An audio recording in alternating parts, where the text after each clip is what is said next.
So we're looking further into Pennsylvania's theft statutes, and this will be something of a miscellaneous set of topics.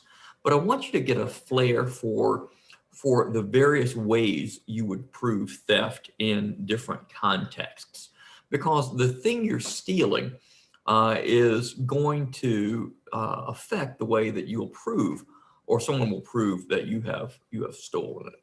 So if you're unlawfully taking a hotel room for the night, then that's going to look different than if you are unlawfully taking a motorcycle.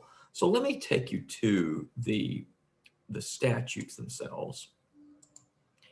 And what you'll see is in Pennsylvania's statutory scheme, the legislature has delineated various different types of theft for a whole lot of different categories. And Professor Mystic will tell you in his videos that he thinks this is all far too complicated and should simply be theft. My guess as to why Pennsylvania and a lot of other states have done this is because of the unique oddity of joyriding.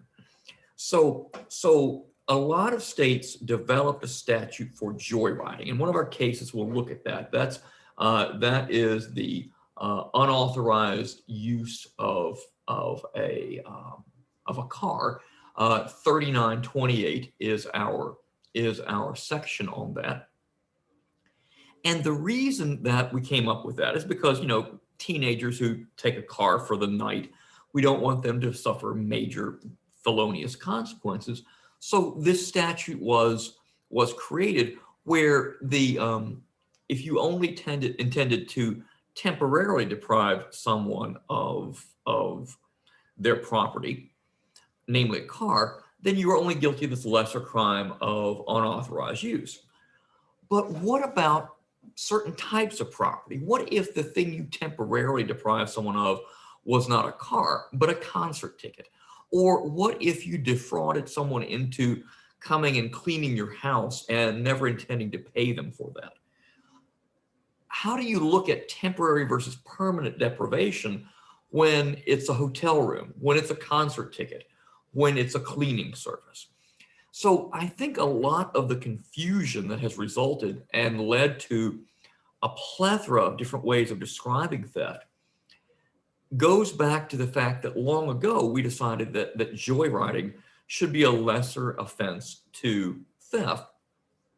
And then as a result, we had a whole lot of other things we need to clean up because, if you can temporarily deprive someone of a car, and that be a lesser crime than permanently depriving them of a car.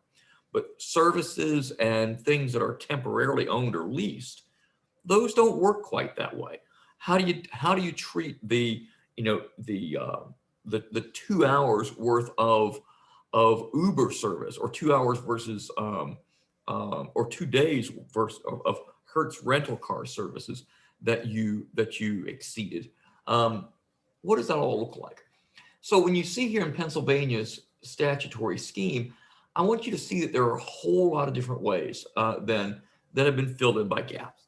So theft by unlawful taking or disposition, we looked at that in our last class. That's common law larceny. That's just ordinary taking of a pencil, a pen, a $100 bill, a car, with the intent to permanently deprive the person of that item.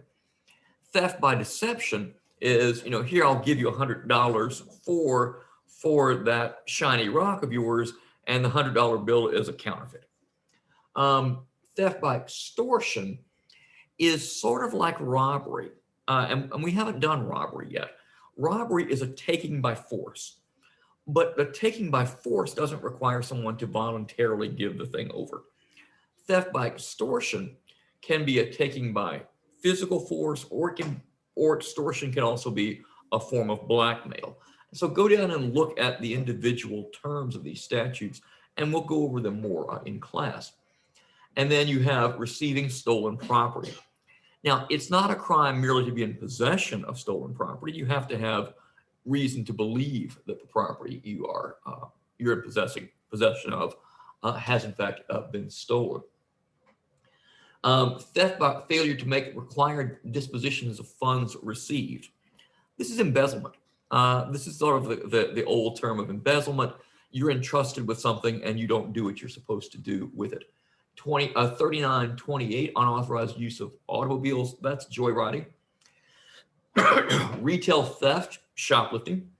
Library theft. If you've seen the Seinfeld with the library cop, that's this. Now, of course, it requires the intent to permanently deprive the library, but that's what this is.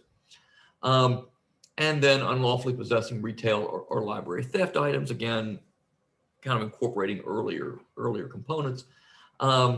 Organized retail theft, and then theft of leased property, you see, is one of the terms here. And this is like a hotel room or a rented car. Theft from a motor vehicle, breaking into a car, and so forth. So I want you to go through and look at these statutes. We'll talk about them more in class, but I want you to look at the particular requirements for each one of them, because each one will talk about ways in which this offense can be proven or defended. They won't all have special unique terms, but some of them will have really good information in the definition that gives a sense of how you go about proving this particular crime. And we'll talk more about them in class.